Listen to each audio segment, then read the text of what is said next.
Wafa is a Syrian-American psychiatrist who was born to devout Muslim parents. She had a life-changing event when she was in medical school at the University of Aleppo in Syria. Her medical school professor was murdered right in the middle of the classroom by members of the Muslim Brotherhood to cries of Allahu Akbar. Well, you can imagine how traumatic that was, and that event led Wafa to repudiate her religious beliefs. In 1989, Wafa emigrated to the United States with her husband and her children. A few years later, she wrote an essay about what was wrong with the Muslim world and the Muslim religion, and it caught the attention of Al Jazeera. And they invited her to come and debate a Muslim imam. This was shown on Al Jazeera TV. And this was picked up by MEMRI, the Middle East Media Research Institute, and translated, and now it's been seen by millions of people over the internet. You can see it on YouTube. Wafa continues to speak out about the threat of Islam on Capitol Hill to the Department of Homeland Security, Fox News, CNN, Voice of America, all around the world, and venues too numerous to mention. In 2006, she was named as one of the 100 most influential people in the world by Time magazine. And she's working right now on her book, An Escaped Prisoner, Why God is a Monster. Dr. Wafa Sultan.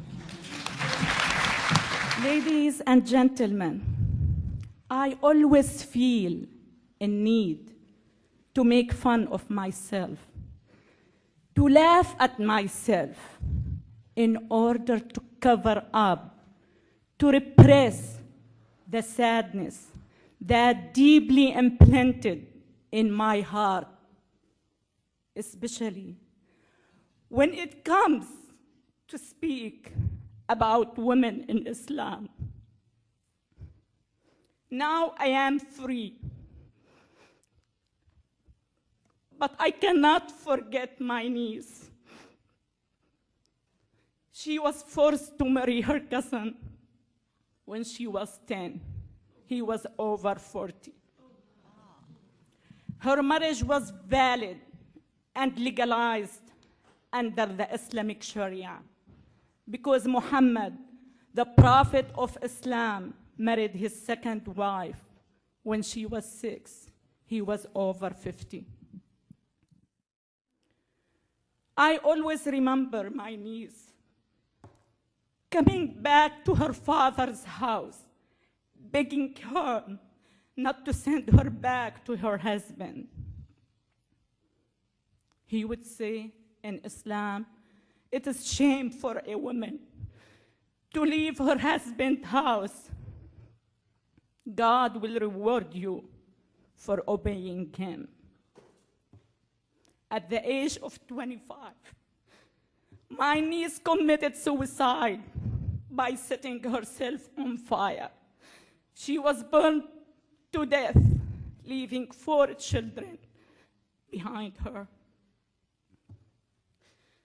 In 2002, the Saudi religious police stopped schoolgirls from leaving a blazing building because they weren't wearing the correct Islamic dress.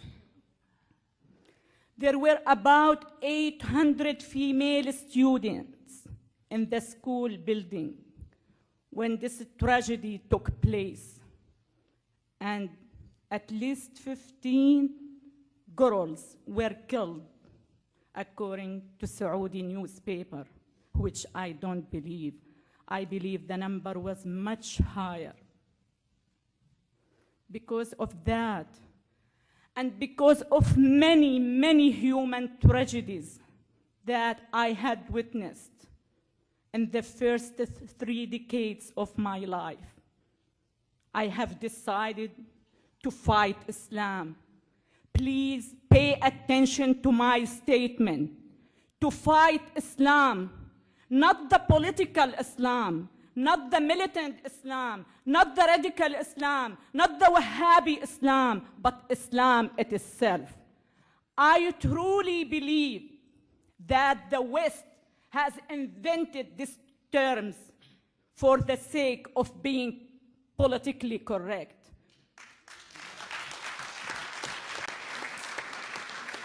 Growing up in Syria, I have never heard but Islam. Islam has never been misunderstood. Islam is the problem, but no one is stating the truth. No one is taking a hard look at the root of the terrorism, which is the brainwashing machine called Islam. Islam is not up to me, is not up to any Muslim man or woman. Islam is exactly what the Prophet Muhammad did and said. In order to understand Islam, you have to read the biography of Muhammad.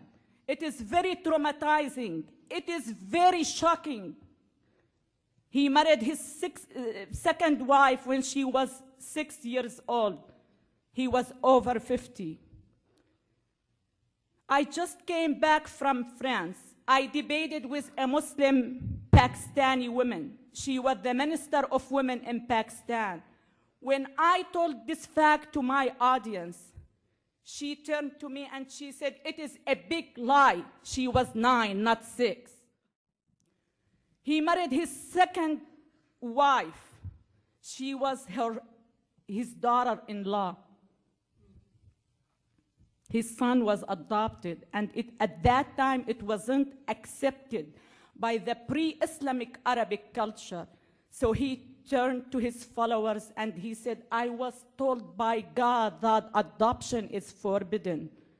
And adoption, believe it or not, has been forbidden in the Islamic culture, just to justify his marriage of his daughter-in-law." His third wife was Sophia. She was a Jewish woman. It was well documented, well written in our school book that he attacked her tribe. He killed her father, her brother, and her husband at the same day he slept with her. That's what I call Islam. You need to know, you need to understand that Islam is the problem. I am sick and tired of people here in the West asking me to soften my message. I am sick and tired of people asking me, "Are you trying to change 1.3 billion people?" Yes, I am trying. Yes, I am. It is not a matter of I am trying. I will change him. I want you to know that the very first value I learned when I came to this great country, that you can do the impossible if you truly believe in yourself. I not only believe in myself, I believe in many million Muslim women like Noni Darwish and Ayan Ali. And we are working hand in hand to change 1.3 billion Muslims. They have to realize that they have only 2 choices: to change or to be crushed.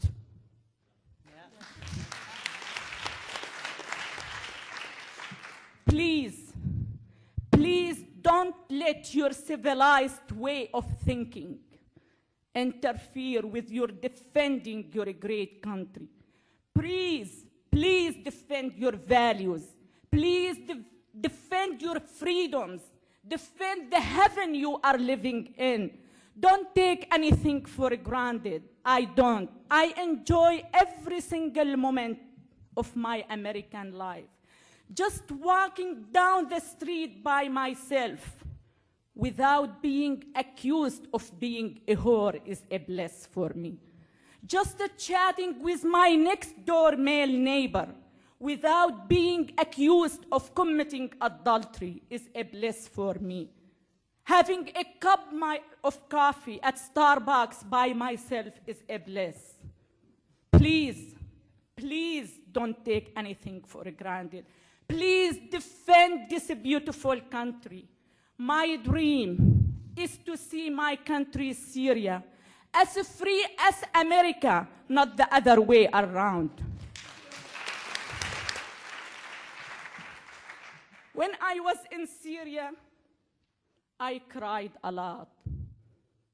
Now that I am free, I still cry, and much harder, for those women whom I left behind.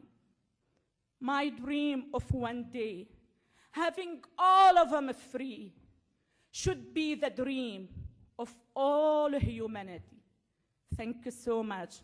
God bless you. God bless America.